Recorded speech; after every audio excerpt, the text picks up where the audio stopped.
Hello दोस्तों, आप सभी का the logical Indian YouTube channel पर बहुत बहुत स्वागत है। मैं हूं एडवोकेट पंकज कुमार त्रिपाठी, लखनऊ से।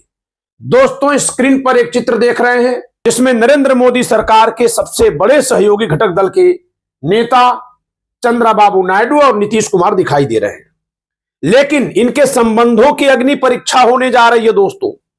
जी हां, बजट सत्र में इस बात की अग्नि परीक्षा होने जा रही है कि क्या नरेंद्र मोदी सरकार, जो एनडीए की सरकार चल रही है, उसका साथ घटक दल छोड़ देंगे और सरकार गिर जाएगी, या घटक दल के साथ साथ अन्य दल भी समर्थन में आ जाएंगे और सरकार और मजबूत हो जाएगी।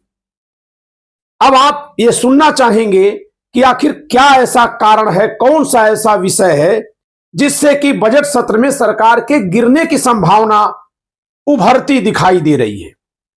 दोस्तों, यह विषय है वक्फ बिल। जी हां, वक्फ संशोधन, वक्फ अमेंडमेंट बिल जो था, कभी सदन में पेश किया गया था, जिसका विरोध होने के कारण से उसे ज्वाइंट पार्लियामेंट्री कमेटी को भेजा गया, यानी जेपीसी को भेजा गया। दोस्तों, आपको एक बात बता दें कि 2014 और 2019 में जो 2 बार मोदी सरकार रही है, यह कभी भी विधेयक को जेपीसी यानी ज्वाइंट पार्लियामेंट्री कमेटी को नहीं भेजती थी। क्यों? क्योंकि तब भाजपा को पूर्ण बहुमत होता था। लेकिन इस समय दो विधेयक जो हैं जेपीसी को भेजे गए हैं। एक वक्फ अमेंडमेंट बिल और दूसरा one nation one election bill. ये दोनों ही जेपीसी को भेजे गए हैं। तो वक्फ बिल जब सदन में पेश किया गया था, तो इस पर विरोध को देखते हुए सरकार ने दलों में आम सहमति बनाने के मकसद से ज्वाइंट पार्लियामेंट्री कमेटी को यह बिल भेज दिया था। उस ज्वाइंट पार्लियामेंट्री कमेटी को, जिसके चेयरपर्सन होते हैं भाजपा के जगदंबिका पाल जी, जो कभी कांग्रेस के नेता हुआ करते थे उत्तर प्रदेश से। अब 31 जनवरी से जो बजट सत्र शुरू होने जा रहा है, 31 जनवरी से अगले 10-11 दिनों में, उसी सत्र में, बजट सत्र में ही सरकार वक्फ बिल को फिर से पेश करने जा रही है। जेपीसी के चेयरपर्सन जगदंबिका पाल जी ने कहा है कि उन्होंने सारी कवायद पूरी कर ली है और अब इस बिल को पेश किया जा सकता है। तो जगदंबिका पाल जी की अध्यक्षता वाली ज्वाइंट पार्लियामेंट्री कमेटी की रिपोर्ट के बाद सरकार वक्फ अमेंडमेंट बिल को, यानी वक्फ संशोधन विधेयक को सदन में पेश कर सकती है। अब दोस्तों, पहले सदन में क्या होता है यह बता दे। लोकसभा का बहुमत हमेशा सरकार के लिए जरूरी होता है, हर क्षण उसका बहुमत होना चाहिए। सदन में कोई भी बिल जो सरकार की ओर से पेश हुआ, यानी जो प्राइवेट मेंबर बिल नहीं है, यदि लोकसभा में गिर गया तो यह माना जाता है कि सरकार ने बहुमत खो दिया और सरकार गिर जाती है। इसलिए कभी भी कोई भी सरकार लोकसभा में कोई बिल तभी पेश करती है जब उसे पूर्ण भरोसा होता है कि लोकसभा का समर्थन उसके पक्ष में है। लेकिन वक्फ बिल पर तो नीतीश कुमार और चंद्रबाबू नायडू दोनों खफा दिखाई दे रहे हैं। चिराग पासवान और जीतन राम मांझी भी फंसे हुए दिख रहे हैं। इधर अनुप्रिया पटेल ने भी आंखें तरेरी हैं। आशीष पटेल तो योगी महाराज पर खफा दिखाई दे रहे हैं। तो क्या इस बदलते राजनीतिक समीकरण में सरकार जो वक्फ बिल पेश करने का फैसला ले रही है, वो अपने पैर पर कुल्हाड़ी मारने जैसा है? क्योंकि यदि वक्फ बिल नहीं पास हो पाया लोकसभा में, राज्यसभा में पास हो न हो, लेकिन लोकसभा में यदि नहीं पास हो पाया, तो फौरन सरकार को इस्तीफा देना पड़ता है।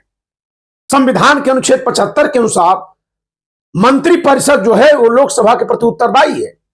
तो लोकसभा का कहीं भी अगर बहुमत नहीं मिला, उसके किसी कार्य पर मतदान जहां हुआ, समर्थन नहीं मिला, सरकार फेल हो गई, उसके खिलाफ मतदान हो गया, तो सरकार उसी समय गिर गई मान ली जाती है, खत्म मान लिया जाता है।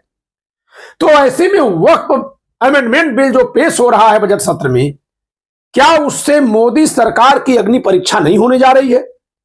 कहीं वो बिल अगर फेल हो गया सदन में, तो फिर मोदी सरकार गिर जाना तय है। और फेल होने के कारण क्या है? फेल होने के कारण है वक्फ बिल पर इन लोगों का विरोध। इसके अलावा अभी बाबा साहब का अपमान, जिस पर तमाम नारे लगे हैं कि बाबा साहब का अपमान नहीं सहेगा हिंदुस्तान। और सत्ता में समर्थन में जो दल खड़े थे उनमें से भी कई दलों ने लगाया है। तो बजट सत्र जो है बहुत हंगामेदार होगा और वक्फ अमेंडमेंट बिल अग्नि परीक्षा है दोनों की, सत्ता पक्ष की भी और विपक्ष की भी। यदि नरेंद्र मोदी सरकार वक्फ बिल को पारित करवा लेती है तो यह जान लीजिए कि न तो बाबा साहब के अपमान का मुद्दा कोई मायने रखता है और न ही जो मुस्लिम परस्त कहे जाते हैं ये नेता, कि मुसलमानों के वोट के लिए ये सरकार के खिलाफ खड़े होंगे, इनकी कोई इस तरह से मुस्लिम वोट बैंक की कोई राजनीति मायने रखती है। फिर क्या होगा? अगला कदम वन नेशन वन इलेक्शन के लिए माहौल बनाने का होगा, जिसमें पहला कदम आ चुका है कश्मीर के वर्तमान मुख्यमंत्री उमर अब्दुल्ला का। उमर अब्दुल्ला ने जब प्रधानमंत्री नरेंद्र मोदी ने कश्मीर की भी यात्रा की थी तो इनके तारीफ में खूब कसीदे पढ़े हैं। तो इसीलिए वक्फ अमेंडमेंट बिल पर यह देखना होगा कि क्या कई इंडिया गठबंधन के इंडिया ब्लॉक के भी कुछ दल, कि क्या इंडिया ब्लॉक के भी कुछ दलों का समर्थन मिल जाएगा। यदि यह दिखा तो यह जान लीजिए कि नरेंद्र मोदी सरकार 3 वन नेशन वन इलेक्शन की तरफ बहुमत जुटाने के लिए आगे बढ़ रही है और सफलतापूर्वक आगे बढ़ रही है। और यदि वक्फ बिल पर इनका विरोध हुआ, इन्हें बिल वापस लेना पड़ा या कि ये पेश किए और फेल हो गए, तब तो सरकार ही गिर जाएगी। वैसे इतना बड़ा जोखिम कोई भी नेता नहीं लेता है। तो यदि ये पेश ही नहीं कर पाए, हट गए पीछे, तो इससे साफ दिख जाएगा कि इनको इन मुद्दों पर समर्थन नहीं है और ऐसे किसी भी संवेदनशील मुद्दे पर राजनीतिक दल इनको इनकी औकात दिखाने के लिए तैयार बैठे हैं। जो एनडीए के घटक दल हैं वे भी तैयार बैठे हैं।